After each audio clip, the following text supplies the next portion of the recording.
धरती कब तक घूमेगी। बच्चों, आज मैं आप सभी को एक राजस्थान राज्य की कहानी सुनाने जा रहा हूँ। उस राज्य में एक सीता नाम की एक बूढ़ी महिला रहा करती थी। उनके पास 3 पुत्र थे। बड़े पुत्र का नाम कैलाश, माझले पुत्र का नाम नारायण और छोटे पुत्र का नाम बीजू था। सीता के सभी बेटों को शादी विवाह हो चुका था, क्योंकि सीता के पास पोते पोतियाँ भी थी। सीता के बड़े बहू का नाम राधा, माझले बहू का नाम भंवरी और छोटे बहू का नाम पुष्पा थी।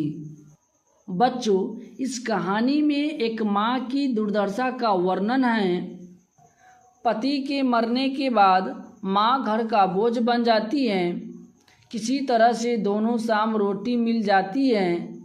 सीता को अब अपने घर में ही घुटन महसूस होने लगी, क्योंकि सीता से न कोई बातचीत करती और न कोई पूछती कि माँ तबीयत कैसी है। सीता काफ़ी उदास हो जाती है। माँ कभी बीजू की यहाँ तो कभी कैलाश की यहाँ तो कभी नारायण की यहाँ खाना खा लेती थी। माँ के खाने के लिए कभी कभी तीनों भाइयों और तीनों बहुएं में काफ़ी झगड़ा हुआ करती थी। वाद विवाद काफ़ी बढ़ जाती। एक दिन की बात है, सीता के बड़े पुत्र दोनों भाइयों को बुलाया और माँ के खाने के बारे में बातचीत किया। तीनों भाइयों ने मिलकर यह निर्णय लिया कि माँ को 1-1 महीना का भांज लगा दिया। जैसे ही यह बात सीता को मालूम हुआ कि अब तय हो गया कि माँ तीनों बेटे के यहाँ बारी बारी से 1-1 महीना रहेगी। बेटे और रोटी में रोटी ही महत्वपूर्ण हो गई। यह बात सोचकर सीता काफ़ी उदास हो गया।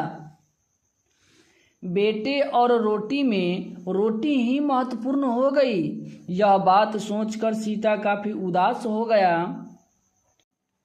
सीता भी 1-1 महीना तीनों बेटे के यहाँ खाना खाना शुरू कर दिया। महीना लगने से एक दिन पहले ही माँ को कहते, माँ कल दूसरे घर जा, खाना खा।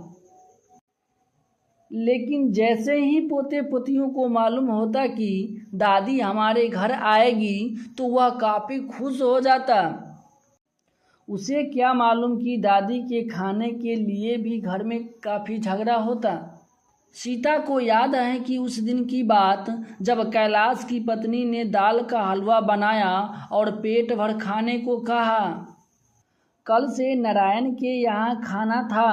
सीता सोचने लगी कि यह भी कोई जिंदगी है, एक जगह से दूसरी जगह लुढ़कना। ना समझ बच्चे भी जान गए हैं। उसका हाल फटे की भिखारी जैसी हैं। एक जगह से दूसरी जगह जाना। महीना खत्म होते ही बेटा कहता है, अब तू दूसरा घर जा।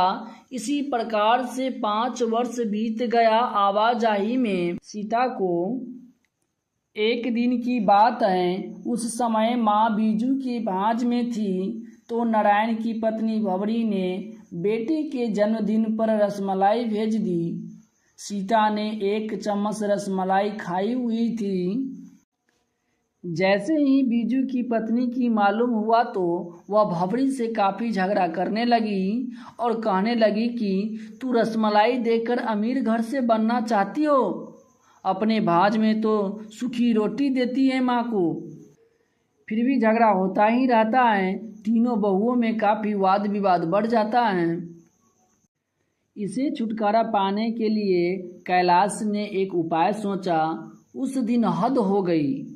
कैलाश ने कहा कि अच्छा नहीं लगता, माँ महीने भर इधर उधर लुढ़कती हैं। तीनों भाइयों ने 50-50 रुपये हर महीना दिया करेंगे तो माँ रोटी वह अपने पकाएगी, खाएगी। सीता कुछ न बोली। उसकी आंखों के अंधेरे छा गया।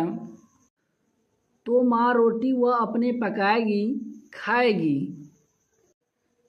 सीता कुछ न बोली। उसकी आंखों के आगे अंधेरा छा गया। रोने लगी मगर आवाज बाहर न निकली। सोचने लगी कि कौन मुफ्त का खाती हूँ, बच्चों की देख रेख करती हूँ। सोचने लगी कि कौन मुफ्त का खाती हूँ, बच्चों की देख रेख करती हूँ। मजदूरी दे रहे हैं क्या? मजदूरी तो कहीं भी कर लूँगी। दुनिया में कौन काम की कमी है, और न सही तो कहीं बर्तन हांडिल धो लेंगे। अगले दिन सीता ने अपने 2-4 कपड़ों की गठरी बांधी और अंधेरे अंधेरे ही घर से निकल गई। आज आकाश आनंद था, उसके चारों ओर खुली हवा थी। तो बच्चों, इस कहानी में एक माँ की दुर्दशा का वर्णन नहीं किया जा सकता। तो बच्चों, इस कहानी से आपको क्या सीख मिला, आप हमें कमेंट करके ज़रूर बतावें। यदि यह वीडियो आपको अच्छा लगा तो लाइक कमेंट सब्सक्राइब करना ना भूलें, जिससे कि हर नोटिफिकेशन आपको समय समय पर मिलता ही रहेगा। फिर मिलते हैं अगले नेक्स्ट वीडियो में। फिलहाल तब तक के लिए जय हिंद, जय भारत।